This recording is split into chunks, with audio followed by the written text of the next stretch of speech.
Alright, YouTube, prepare to be rich, if you can get away with it, because they don't let you.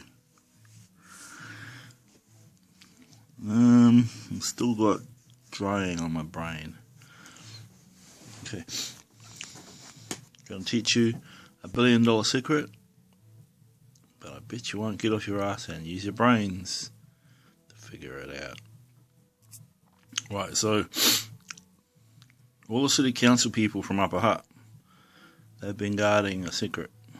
And what it is a gold vein.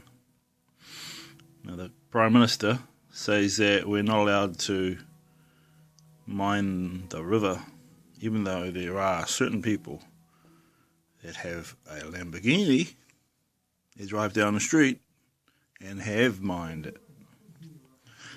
They've left enough for the government. See, the economy runs based on what's in the river, and we're not allowed to dig out what's underwater. That's part of the contract and deal with everybody. That if we're going to keep our economy running, we have to leave the gold in the river so that it may clump, because it's only clay at the moment and it hasn't really come together.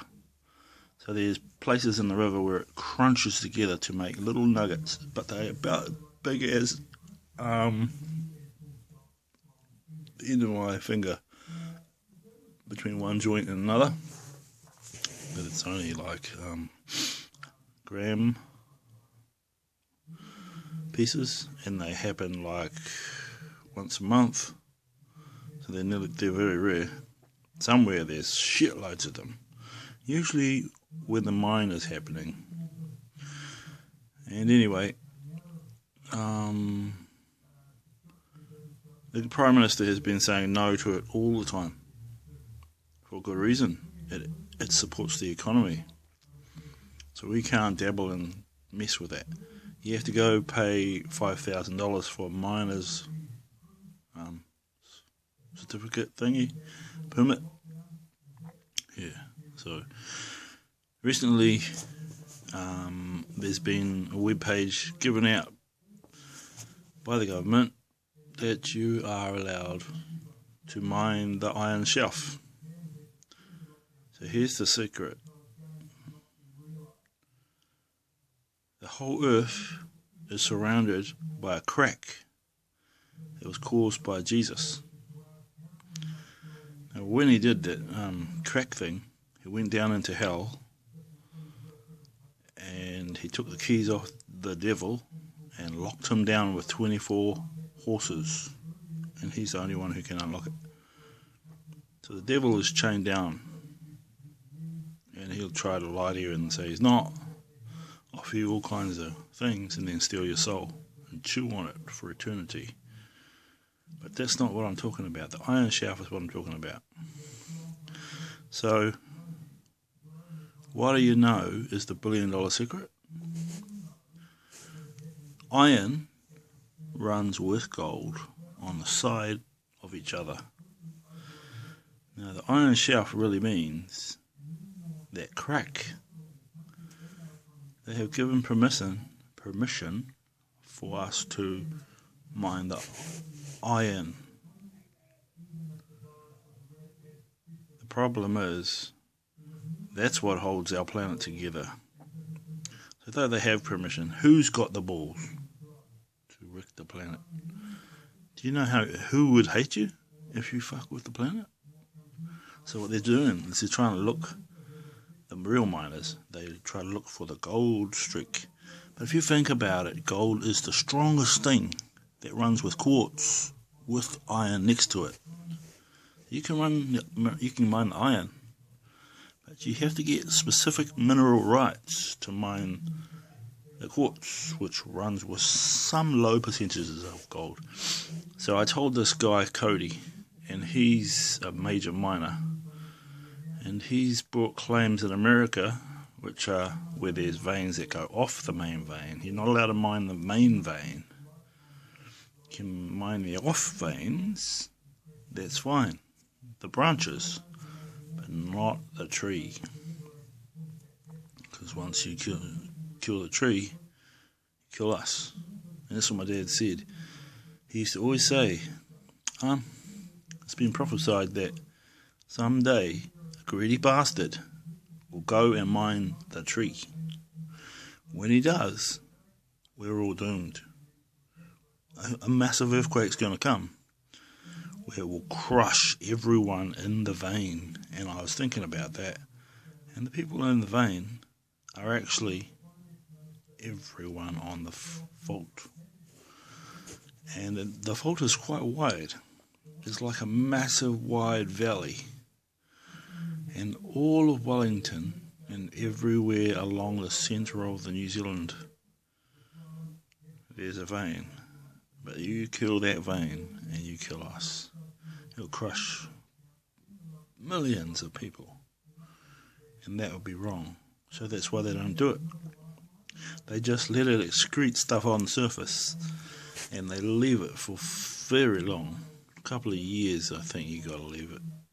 And it does all clumping and crushing. And there's some powder on it, like clay on the top. You can probably get that.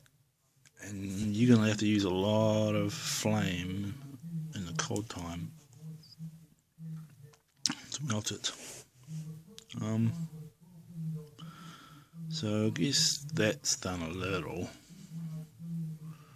But there's this dude who put in these bricks into the river, as if to say that he owns that now. But it's a good idea. Like if you've got this rubbish clay that's a high percentage of gold in it, but the problem is that you need to clump it more. So the way you do is you create a vortex. So that's what the big rocks are, huge square rocks, were deliberately dropped into the river to create clumping. And they've been carving the river into particular shapes. If you make it like a S snake on each corner, there are places that can clump it. Because the stuff is just fine and everywhere, and you really can't collect it.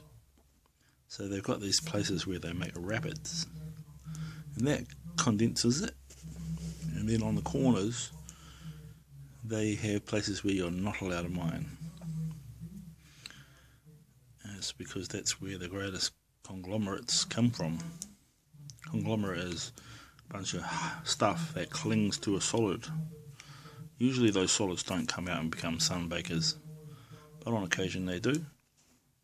So some sneaky buggers, they dug a mine along the fault, along the branch of the fault that goes to the north.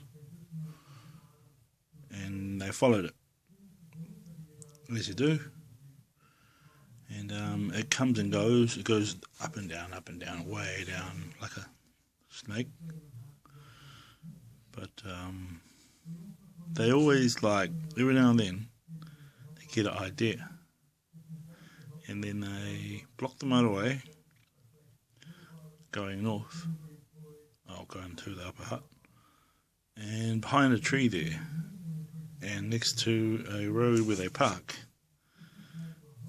they put tinted vans, and they park there, and they go in the cave. Who knows what falls on their head, or who dies or lives.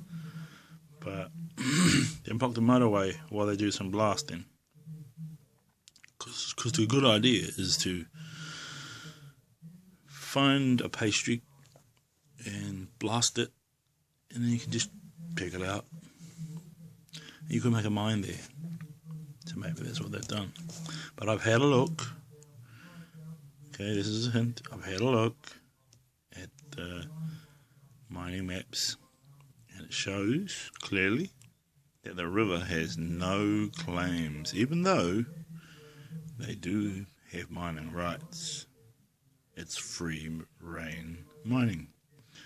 So there are people that wear ninja masks that weren't even in the season of COVID illness and stuff. And they ride back and forward on a bike just waiting for you to touch that gold there. Because they put the bricks there first, so they must be theirs. They are the kind of people that will kill. And they don't give a flying fluck if you touch their shit that they had first. It's like a bank. See, there's one secret about gold. It doesn't inflate. Only the value of the price of gold. But you can store it as long as you like. Go and touch it now and then when it clumps. And it's just a payday for everybody all the time. I know a place where I went swimming. And only once every 2 years do you find gold about this long, about this fat. And it's usually only worth $200. See, people think that because it's gold, it's pretty, precious, that it's actually worth a lot. Enough to fit in my hand, in the cup of my hand, and about the spoon of a dessert spoon. That's $1,200.